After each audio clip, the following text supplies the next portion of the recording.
Hola compañeros, pues vamos a ver lo que es aprendizaje por indagación. Primero estudiaremos las generalidades, lo que cambia respecto a lo que hacemos actualmente, cuál es el ciclo de indagación y finalmente un resumen muy útil sobre el ciclo de indagación. Empezamos primero con generalidades. Indagación es un modelo psicopedagógico que permite mediar el proceso de aprendizaje del alumno. El modelo de indagación es un modelo centrado en el alumno. El alumno es el que investiga, descubre, comprueba, contrasta lo que ya conoce con lo nuevo que está conociendo y, finalmente, con el conocimiento científico aceptado, para luego llevarlo a la práctica. En todo el proceso, el docente es un guía, es un mediador del proceso. No es nuevo, en realidad fue propuesta por John Dewey en 1910. En ese tiempo todavía no se hablaba de conductismo, constructivismo ni nada de esto. Sin embargo, hoy día está dentro de la inmensa sombrilla del constructivismo y específicamente dentro del socioconstructivismo. Por eso ha sido refinada y trabajada por las teorías de Piaget, de Novak, Schwab, Rutherford, Bybee y otros. Como está dentro de la teoría socioconstructivista, el alumno aprende en sociedad, no aprende de forma individual. Y es que eso es lo que se ve que en la realidad ocurre. Las fortalezas de uno superan las debilidades de otro. Y al trabajar en grupos, eso es lo que se espera, que los alumnos trabajen colaborativamente para solventar las carencias que unos tienen de conocimiento o de habilidades con las facilidades que otro alumno tiene. Bien, veamos ahora los modelos de aprendizaje constructivistas que existen. Estos son solo algunos, es solo para dar una pincelada de que aprendizaje por indagación no es el único. Los POGIL, Process Oriented Guided Inquiry Learning, este es un programa muy similar al propuesto por el MEP, con ciclos de indagación, preguntas y exploración. Entonces, existen los MORE, modelo, observo, reflexiono y explico, que se basa un poquito diferente, pues se basa en la construcción de modelos. Entonces el alumno construye un modelo y lo va refinando poco a poco. Por ejemplo, un modelo sobre el funcionamiento del corazón. Y empieza con una bolsa plástica. Y entonces, mira, la bolsa plástica puede expulsar el líquido que tiene por dentro. Pero luego se van viendo los datos científicos y se va refinando el modelo. Hay otros propios de países. En Costa Rica en el 2005 es el proyecto Estudiantes como Científicos, que fue un proyecto de la FOD. En este proyecto se inició a los docentes en lo que fue la indagación científica. Otro, Manos en la Masa y Mente Trabajando. Este es un programa similar a Aprendizaje por Indagación, pero este es aplicado en Chile, Colombia, México y otros países. También está el aprendizaje basado en proyectos y el aprendizaje por descubrimiento, y hay otros modelos de aprendizaje bajo la gran sombrilla del constructivismo. Nosotros en Costa Rica estamos usando aprendizaje por indagación, pues es muy adecuado a nuestras circunstancias para el aprendizaje de las ciencias, y además a nivel mundial hay bastante investigación psicopedagógica y educativa sobre el tema. Entonces hay bastante referencia científica aceptada. Es importante que ya propiamente dentro de indagación reconozcamos que hay varios modelos de indagación y nos ubiquemos en cuál es el que se recomienda. Primero tenemos la indagación abierta. La indagación abierta es aquella donde la indagación abierta es aquella donde el estudiante diseña todo el protocolo de investigación, partiendo de pregunta de investigación, seguida de procedimiento para alcanzar la respuesta. Es muy abierta. Por ejemplo, le damos una bolita a un alumno y le decimos, mira, o a un grupo de alumnos y le decimos, mira, la tarea es averiguarme la velocidad de esta bolita. Pero ¿cómo, profesor? No sé, eso ustedes lo tienen que solventar. Pero ¿qué hacemos? ¿Para dónde? ¿O de qué forma la tiramos? No sé, ustedes simplemente tienen que averiguarme la velocidad. En la indagación abierta, el proceso es abierto. El alumno diseña todo el protocolo de investigación y llega a todas las respuestas. Las dificultades surgen cuando los alumnos se disparan por caminos que no tienen que dispararse a indagar. En este tipo de indagación, la participación del docente es simplemente como un observador, no como un guía, no como un orientador. Vamos con la indagación guiada. Este es otro modelo de indagación en la cual se espera que el profesor apoye al estudiante para resolver la pregunta de investigación que previamente fue asignada.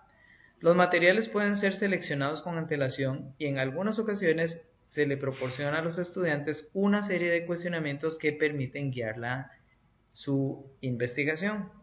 En la guiada hay un poco más de estructura, entonces nosotros le decimos a los alumnos, mira, aquí tienen una bolita, acá tienen un cronómetro, una cinta métrica. Además, observen su orientación geoespacial. Si ustedes van a tirar a la bolita al norte, al sur, al este, al oeste, ¿hacia dónde la van a tirar? Y averigüen la velocidad. ¿Pero cómo, profesor? Bueno, eso sí es un proceso que ustedes tienen que descubrir. Tal vez el docente, para guiar un poco más, le dice, además, recuerden cómo es que se mide la velocidad de los vehículos, en qué unidad. Algún alumno dirá por ahí en un grupo, mira, la velocidad se mide en kilómetros por hora. Kilómetro es una distancia, hora es un tiempo. Ah, tal vez hay que medir la distancia y el tiempo y dividirlos. Entonces, como hay alguna guía, alguna orientación del docente, el proceso es un poco más claro y definido. Pero veamos la tercera, que es la indagación acoplada. La indagación acoplada es una combinación entre la abierta y la guiada, donde el profesor selecciona la pregunta a investigar, pero deja al estudiante tomar decisiones. Entonces, en realidad, la investigación acoplada o la indagación acoplada es la que deberíamos de aplicar en las clases, porque no es ni muy estructurada, como vamos a ver ahora más adelante que es la estructurada, no es ni muy abierta ni muy estructurada, sino que es un balance entre las formas de indagación. Por eso la indagación acoplada es bien apropiada. Aquí en la indagación acoplada el docente es un orientador, un guía, una ayuda, pero no da respuestas. Por lo menos en la primera fase de focalización, que ya vamos a ver las fases más adelante. Vamos con la indagación estructurada. Esta indagación es dirigida por el profesor, que puede ser como una lección en pasos. El compromiso de los estudiantes es limitado, ya que deben de seguir las indicaciones, por lo que es posible pensar que esto no tiene mucho de indagación. Y es cierto, la indagación estructurada es como la típica clase aquella que recibíamos de química, en la cual nos daban básicamente una receta de cocina. Agarre 3 gramos de esta sustancia y combínela con 2 gramos de la otra sustancia. Ahora observe qué ocurre. Escriba su observación. Ahora mezcle esa combinación con 2 mililitros de agua. Observe. Caliente en un quemador Bunsen. Observe la reacción que se forma. Escriba su observación. Emite un gas, ¿de qué color? ¿Qué forma tiene el gas? Escriba su observación. Eso no tiene mucho de indagación, eso es seguir un protocolo, seguir un procedimiento, y aquí no hay mucha cosa que pensar. Eso es una indagación estructurada, la cual tiene poco de indagación. Bien, vamos a continuar ahora con lo que cambia en el modelo. Hasta el momento, en Costa Rica, el proceso de aprendizaje bajo el modelo tradicional hasta 2017 es un modelo conductista. Aunque debo de aclarar que en los programas de educación hace 30 años o más, Una de los tres pilares del modelo de educación costarricense era el constructivismo, o ha sido el constructivismo hasta ahora que cambia por socioconstructivismo. Aunque eso ha sido así hasta la fecha, sin embargo, en la práctica docente de aula, lo que hemos visto es conductismo, en el completo sentido de la palabra, tanto por el proceso de mediación docente como por la evaluación. Así es que no hemos visto mucho de constructivismo y por eso todos nosotros hemos sido muchas generaciones de docentes formados bajo el conductismo y que a partir de 2017 tenemos que trabajar con el constructivismo y eso es un gran cambio en el modelo. A muchos nos va a costar bastante salirnos del esquema que hemos aprendido y con el cual fuimos formados. Por eso vamos a ver algunos cambios que hay. El primer cambio es con el docente, el papel del docente. El docente en aprendizaje por indagación no es el que sabe todo y de todo. O sea, podría ser que un docente carezca de cierto conocimiento. Los alumnos le hagan preguntas que vayan más allá de lo que él sabe. Profesor, ¿y cuál es la longitud de Planck? Explíqueme. Profesor, ¿qué es una unidad astronómica? Cosas de esas. Pero el docente entonces se convierte en un guía, un ayudante que, mira, pues no lo sé. Vamos, honestamente no lo sé, pero sí vamos a investigar. Entonces buscan alguna fuente de información. Los procesos de aprendizaje por indagación se dan para que los alumnos hagan preguntas muy difíciles. Cuando el alumno empieza a entender que él puede aprender por sí solo y que él puede desarrollar su propio aprendizaje, hay preguntas muy serias que le aparecen en la mente de él. El docente debe tener la capacidad de aceptar que no lo sabe todo y de ayudar al alumno a encontrar las respuestas y asimismo aprender. También el docente es solo un mediador del proceso, un activador y guiador de experiencias de aprendizaje. Como el docente no es el que enseña, el docente es el que orienta el proceso y estructura la lección. Entonces, por ejemplo, vamos a empezar un tema nuevo y este tema tiene que ver con... Los alumnos no se les va a decir el tema, pero bueno, podría ser que algún docente decida decirles el tema. Pero en términos generales el docente podría iniciar la focalización simplemente diciéndole, bueno muchachos, vamos a hacer un experimento. Hacen el experimento sin decirles el tema. O simplemente tira una lluvia de ideas. Muchachos, ¿qué les parece a ustedes que es lo más? Y dispara algunas preguntas interesantes. Entonces los alumnos aportan sus ideas. Eso es una focalización, una pequeña focalización, 10 minutos. Luego empieza la exploración y la contrastación del tema y ahí hay más preguntillas interesantes que los alumnos pueden ir respondiendo y interactuando entre ellos. Pero el docente es el que les dice cuánto tiempo van a durar en cada cosa, cómo las van a hacer. El docente ayuda a estructurar la lección, es un guiador. Pero también ayuda al alumno a que encuentre las respuestas en el momento correspondiente.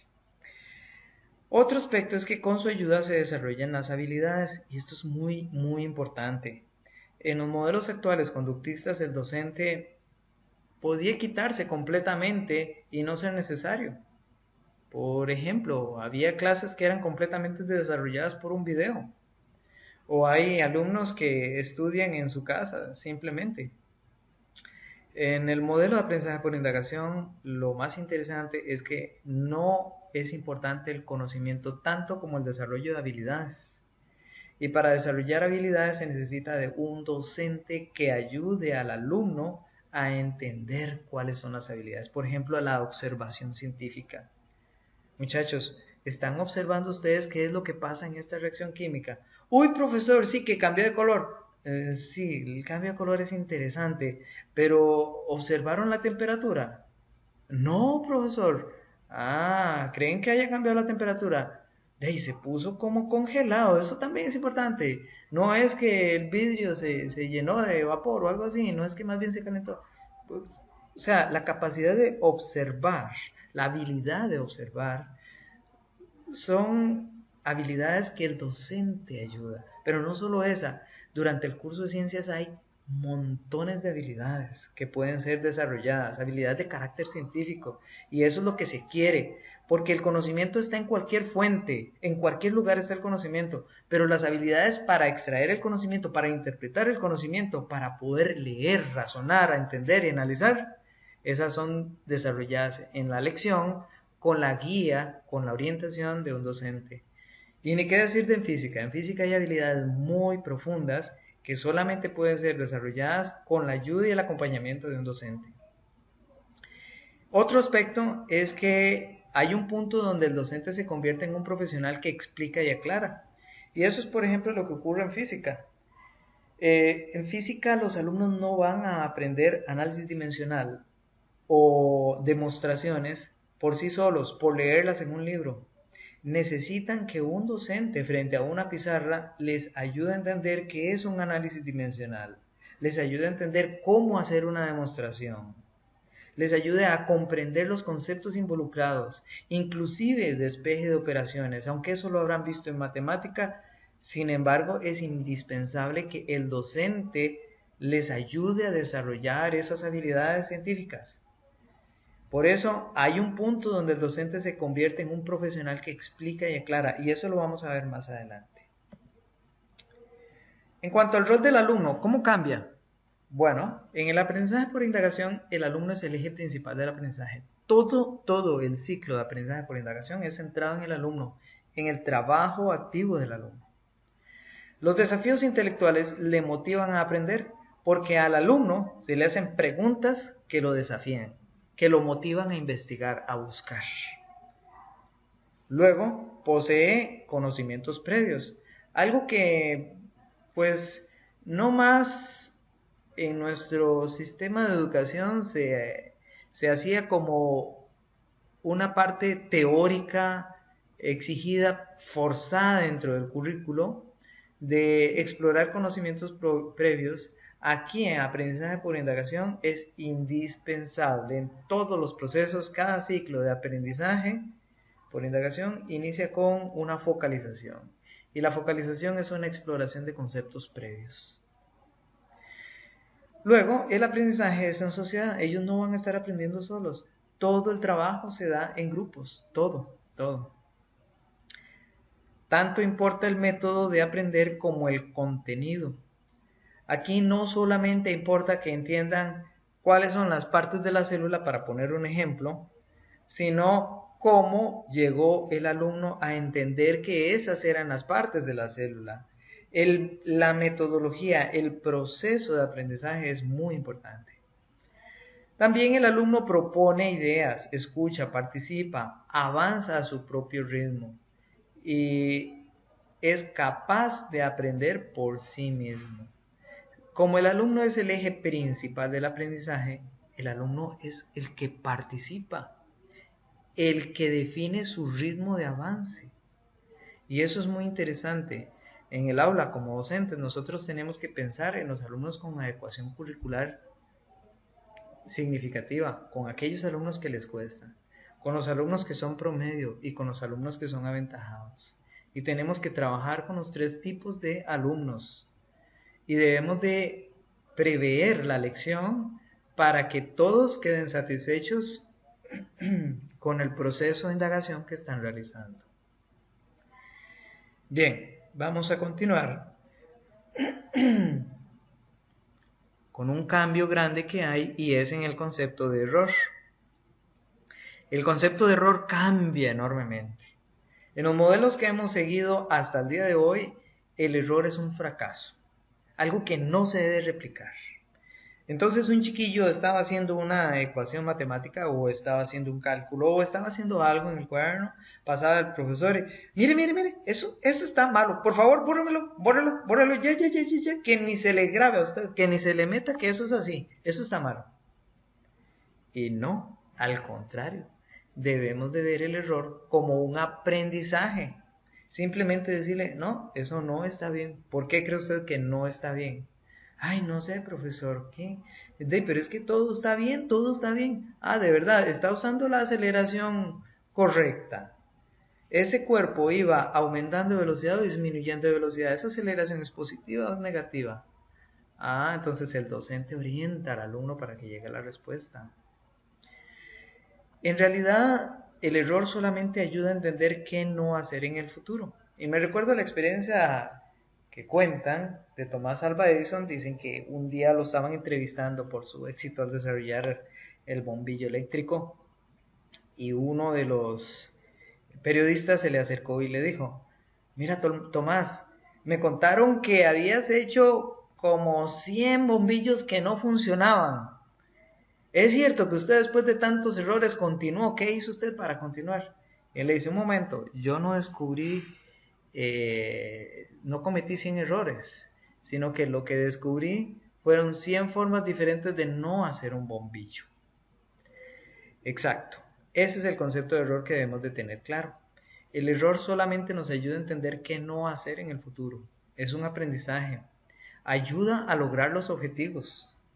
Si el objetivo del experimento, de la actividad, era averiguar la velocidad de la bolita y el resultado me da que la velocidad de la bolita era 500.000 metros por segundo, nada más le decimos a los alumnos: oye, eso es razonable. Viaja 500.000 metros cada segundo. Y los alumnos entonces verán que a partir de su error están llegando a una conclusión correcta o incorrecta. El error ayuda a comprobar si los modelos o predicciones son correctos o no. El mismo ejemplo que estaba poniendo hace un ratito, o aquí se puede ver con modelos. En el caso de un modelo del corazón o algo así por el estilo, si ese modelo satisface la necesidad, en el caso del modelo del corazón, si ese modelo satisface la necesidad completamente y responde completamente a lo que el fenómeno real en el cuerpo humano de un animal ocurre, entonces es un modelo satisfactorio. Pero si no, hay que mejorarlo, y eso es a punta de errores, simplemente. Así es que en realidad el error es un aprendizaje. ¿Y por qué hago tanto énfasis en esto? Porque los alumnos van a llegar a usted y le van a decir: profesor, pero ¿para qué me pone usted aquí en la focalización a escribir lo que yo pienso sobre las células y yo no sé nada de la célula? O profesor, ¿para qué estamos haciendo esta focalización y estoy aburrido de borrar en el cuaderno? Mejor denos la respuesta y ya, la respuesta correcta. O déjenos consultar el libro y ya, no estamos borrando completamente. Porque ya me ha ocurrido a mí durante mis lecciones. Yo sé que los alumnos son así. Entonces usted debe tener muy claro por qué ellos deben de cometer errores, para poderles explicar que el error es el camino del aprendizaje, no es un fracaso. Dentro del modelo conductista no se deben de cometer errores. Dentro del modelo constructivista, aprendizaje por indagación, el error es el aprendizaje. Bien, avanzamos ahora a el ciclo de indagación. Entramos en materia. Primero, observen, el ciclo de indagación empieza con focalización. Es una pequeñita exploración, una activación de conocimientos previos o de estructuras de pensamiento para el tema que vamos a considerar.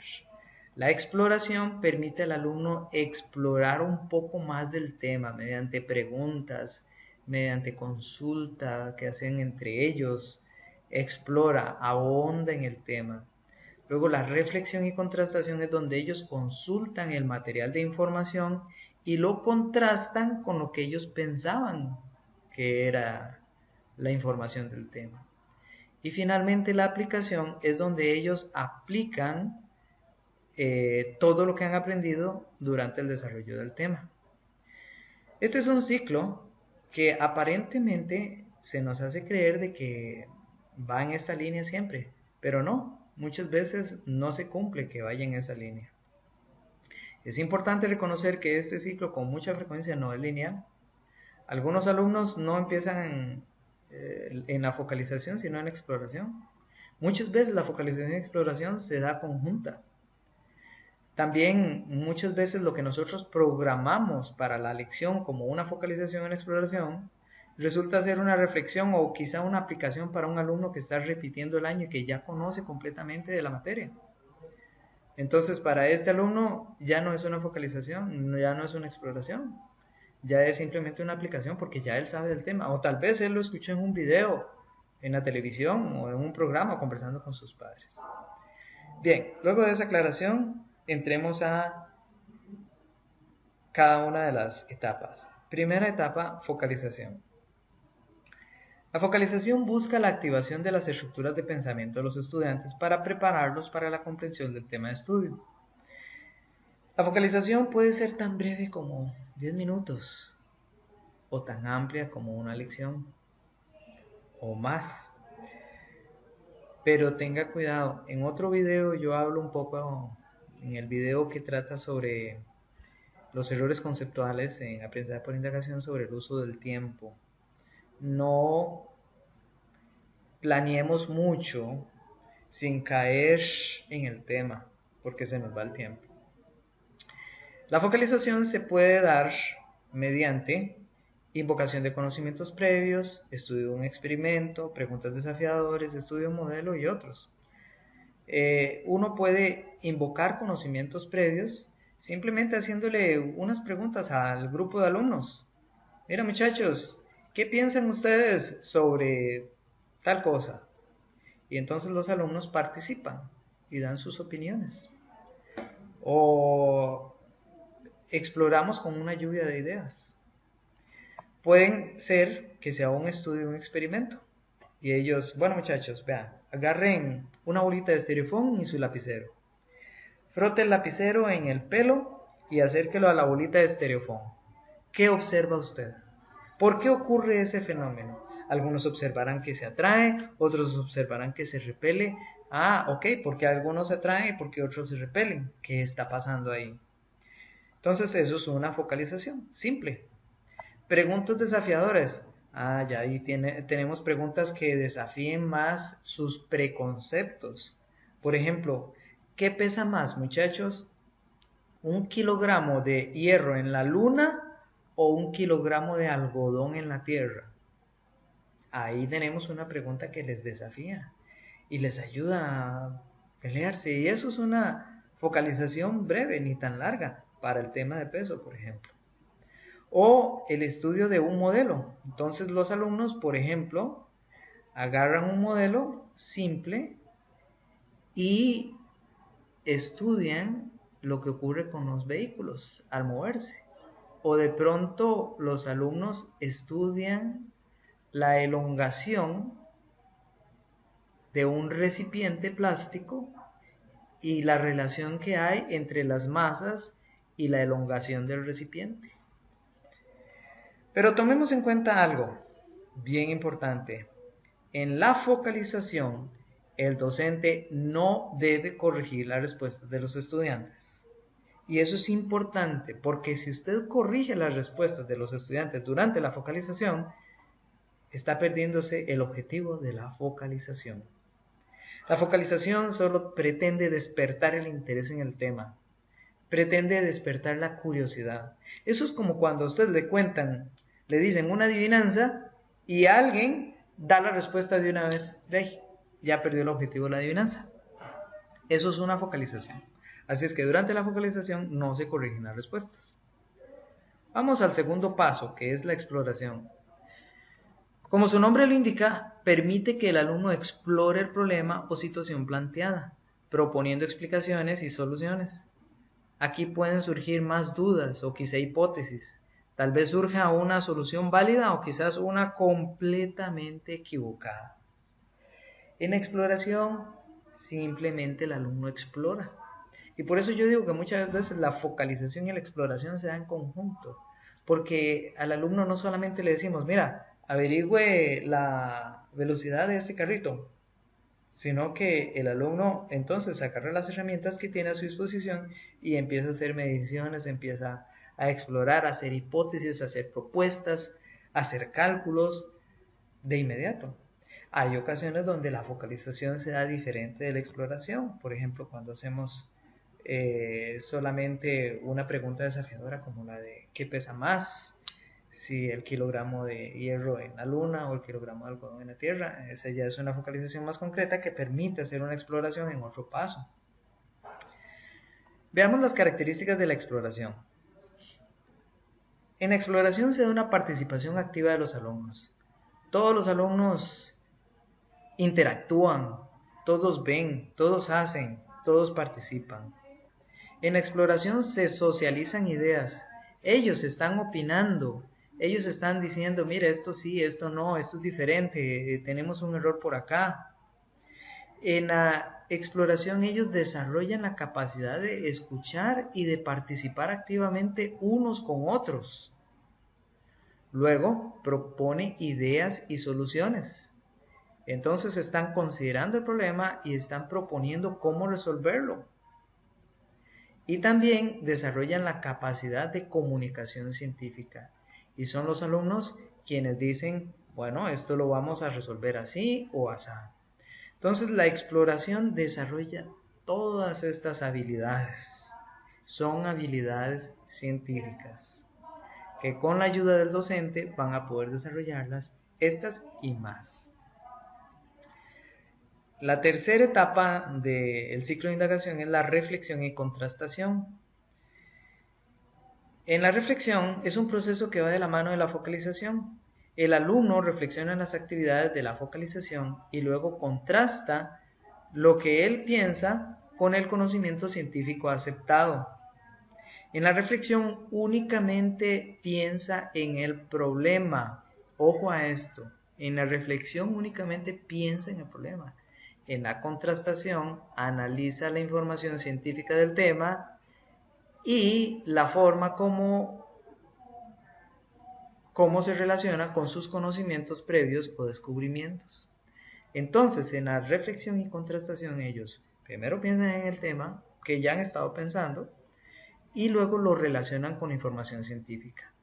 Aquí en el proceso de reflexión y contrastación es donde ellos tienen la oportunidad de leer los libros, la información que ellos tienen, leer internet, ver videos, entrevistar a algún especialista, etc. Entonces, cuando ya ellos tienen información científica válida, reflexionan, ¡ay, mira, qué interesante!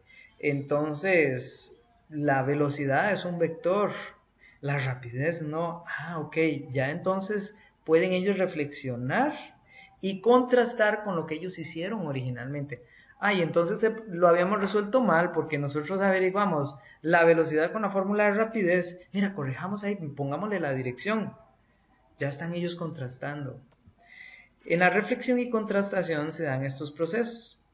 El alumno piensa en las situaciones, el alumno propone hipótesis, ideas y soluciones, el alumno escucha al grupo y llegan a acuerdos, leen información válida del tema y entonces ya buscan en las fuentes de información y, muy importante, el docente participa activamente aclarando dudas y explicando. En etapa de contrastación es donde el docente aclara las dudas, cierra el tema, contrasta, se convierte en un especialista. Hago énfasis a esto porque aparentemente muchos hemos manejado la idea de que en los procesos de indagación el docente se sale completamente y es un observador y nada más le dice a los muchachos qué hacer y cómo hacer. Sí, eso ocurre durante la focalización y durante la exploración, pero en la etapa de contrastación, al final de la etapa de contrastación, el docente es un profesional que sabe del tema y que ayuda a los alumnos a encontrar las respuestas correctas. Porque, por ejemplo, si nosotros durante la etapa de contrastación nada más les decimos, bueno, ahora van a leer la información en el libro tal, por favor, o ahora van a buscar la información en tales páginas web, o busquen en internet, que sería aún más general y más peligroso, solo busquen en internet las respuestas, o busquen en YouTube, a ver qué dice YouTube, aún más peligroso. ¿Qué seguridad tenemos de que ellos están llegando a las respuestas correctas? ¿Qué seguridad tenemos de que llegaron a la página web correcta? O de que inclusive si nosotros le damos el libro correcto, ellos agarraron el libro y están leyendo y interpretando las partes que nosotros realmente necesitamos que ellos observen y que ellos interpreten. ¿Llegaron ellos al concepto correcto de célula? ¿Llegaron ellos a interpretar adecuadamente lo que es un sistema, un organismo? ¿Pudieron ellos encontrar la diferencia entre distancia y desplazamiento, entre velocidad y rapidez, etcétera, etcétera? Por eso es que es importantísimo que el docente participe, les aclare dudas y ayude a los estudiantes a cerrar con las ideas correctas del tema. El docente, al final de la etapa de esta etapa, debe de cerrar aclarando todas las ideas y explicando. Es muy importante, por ejemplo, en la materia de física, que en este punto el docente explique cómo resolver problemas, cómo trabajar con las unidades, cómo el orden que debe seguir para llegar a una respuesta correcta en los problemas, qué espera y qué no espera, y ni qué decir de si son demostraciones, ayudarle a hacer las demostraciones acá. Ok, vamos ahora a continuar con lo que es la aplicación. La aplicación es la última etapa del ciclo de aprendizaje por indagación. En aplicación se deben de evidenciar los 3 criterios de evaluación: el saber, el hacer y el ser.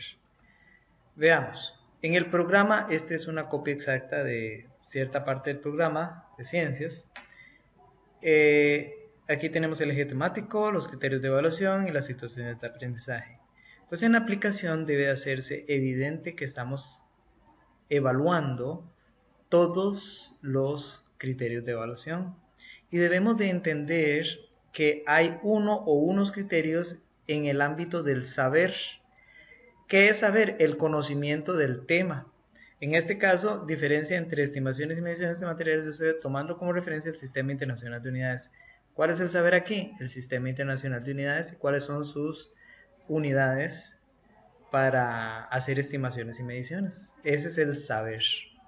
Hay otro criterio de evaluación o otros, dependiendo de la plantilla que usemos, puede haber varios, en el hacer. Y en el hacer es la aplicación. Y aquí es aplica los factores de conversión. ¿Qué hace entonces? Hace conversiones. Y hay otros criterios de evaluación en el ámbito del ser. Y el ser tiene que ver con la capacidad del alumno de relacionar lo que está aprendiendo con su sociedad, con su medio, con la naturaleza, con lo que le rodea. En este caso, valora el acatamiento de las leyes constitucionales y las normas oficiales de medición en la comercialización de diversos materiales a nivel nacional e internacional. Entonces, al redactar las actividades que nosotros vamos a evaluar en la aplicación, debemos de hacer evidente que hay actividades en el ámbito del saber, del hacer y del ser. Entonces, durante la aplicación vamos a hacer una aplicación para verificar el saber. Son prácticas para demostrar el dominio de los conceptos o de los contenidos, preguntas, ejercicios, etc. Pero también debe haber aplicaciones para verificar el hacer, que son prácticas del tema que implican la aplicación de habilidades científicas adquiridas. Entonces, por ejemplo, en el área de física, aquí ya vienen los problemas y las prácticas, los ejercicios propiamente del tema, pero también la aplicación de las habilidades que hemos estado tratando de desarrollar en ellos. Y finalmente, aplicaciones para el ser. Aquí el alumno demuestra lo que puede aplicar lo aprendido para mejorar su entorno, comunidad o sociedad. Entonces, de esa forma cerramos con las generalidades del ciclo de indagación. Vamos ahora a ver un resumen. Entonces, el ciclo de indagación son 4 pasos: la focalización, la exploración, la reflexión y contrastación y la aplicación. En la focalización se pueden hacer muchos tipos y variados tipos de focalizaciones por medio de preconceptos, de experimentos o de modelos. Y hay otras opciones más, pero aquí se exploran estas 3. Preconceptos, una simple lluvia de ideas. Entonces le preguntamos a los chiquillos si recuerdan qué es energía mecánica, si recuerdan qué es energía cinética, qué es energía potencial, o una lluvia de ideas. En la experimentos, los ponemos a ellos a hacer algunos experimentos interesantes o algún experimento que ayude a focalizar en el tema. O les pedimos que trabajen con algún modelo.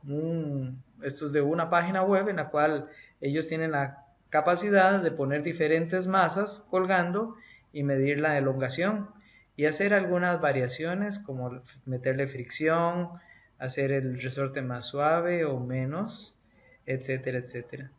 Entonces podemos seguir para una focalización varios tipos de procesos. Estos son algunos. Después de la focalización viene la exploración. Recordemos que una focalización y una exploración frecuentemente se dan al mismo tiempo. Por ejemplo, si ellos están haciendo un experimento tirando carritos, ellos están focalizando en el tema y de una vez están explorando de inmediato. El detalle está en que la exploración se dan varios procesos. El primero piensa en el problema, discute con sus compañeros, discusión se refiere a conversación, él propone ideas, soluciones, también resuelve y no lo hace de forma individual, sino que lo hace en grupo. Después de la exploración que ha propuesto sus ideas, entonces reflexiona y contrasta. Aquí es donde el docente le da el material para que él investigue. Le da la página web, le dan los videos, le permite investigar en los libros de texto, en las fotocopias, en el material que el docente considere apropiado. Entonces el alumno investiga, lee, revisa, pero también el docente al final, cuando ellos ya han leído, investigado y todo, el docente debe de participar. El alumno escucha al docente cerrando cabos de las actividades y le ayuda a entender qué hacer, qué no hacer, cuáles son los detalles del problema, cuáles son las características, etcétera, etcétera. Para finalmente, cuando ya el alumno ha escuchado al docente, ya tiene claros los conceptos, muy claros, el cómo operacionalizar también la práctica, cómo resolver los problemas, cuáles son las unidades que debe usar, de qué forma es que se espera que trabaje ordenadamente, etcétera, etcétera. Entonces, después de esto, el alumno puede contrastar el conocimiento que recién adquirió al leer, al escuchar a su docente, regresar a la exploración y corregir lo que aquí tenía mal en la exploración. Después de haber hecho esto, el docente le dice, ok, ahora vaya a la aplicación. En la aplicación, el alumno debe de poder aplicar el saber, el conocimiento del tema, la información científica, aplicar el hacer, puede hacer prácticas, resolver ejercicios y aplicar el ser, donde él puede entonces ahora relacionar lo que está aprendiendo con sus circunstancias, con su medio. Aquí hay algo interesante. Podría ser que eventualmente algún docente diga, bueno, ya ahora tiene usted un criterio más amplio del tema, entonces revise al final de esto, revise todo el ciclo y corrija todo el ciclo. Pero generalmente aquí termina el ciclo y empezamos con otro tema. La función del alumno durante la focalización, la exploración, la aplicación y la contrastación participa activamente. El alumno es el eje principal del aprendizaje. Entonces tenemos que el alumno participa siempre. En cambio, el docente durante la focalización y la exploración solamente guía y orienta. Solamente escucha. No le corrige sus errores. No, porque esa corrección de errores va a venir en la reflexión y contrastación. Y aquí es donde el docente participa activamente. Aquí el docente sí le dice, ves, mira, ya entendió la diferencia entre velocidad y rapidez, por ejemplo. Entonces, aquel resultado que usted tenía aquí en la focalización o en la exploración, ese resultado es correcto, el resultado de velocidad si no lleva dirección. Ya aquí el docente puede participar activamente e igualmente en la aplicación, porque durante la aplicación el docente debe tener el liderazgo de la lección. Mientras los alumnos están en individual, siempre en grupos, ¿verdad? Pero cada uno trabajando en su propio ejercicio individual, mientras los alumnos están en eso, el docente puede estar pasando y diciéndole, mira, aquí usted recuerda lo que vimos de velocidad y rapidez, cree que está haciéndolo bien. O sea, el docente está participando activamente, no diciéndole qué está mal y qué está bien, sino orientándolo y ayudándolo. Bueno, compañeros, de esta forma terminamos lo que es aprendizaje por indagación, un primer acercamiento. No deje de ver el video que tiene que ver con errores conceptuales sobre aprendizaje por indagación, que nos va a ayudar mucho a ampliar el concepto de esto. Que tenga lindo día.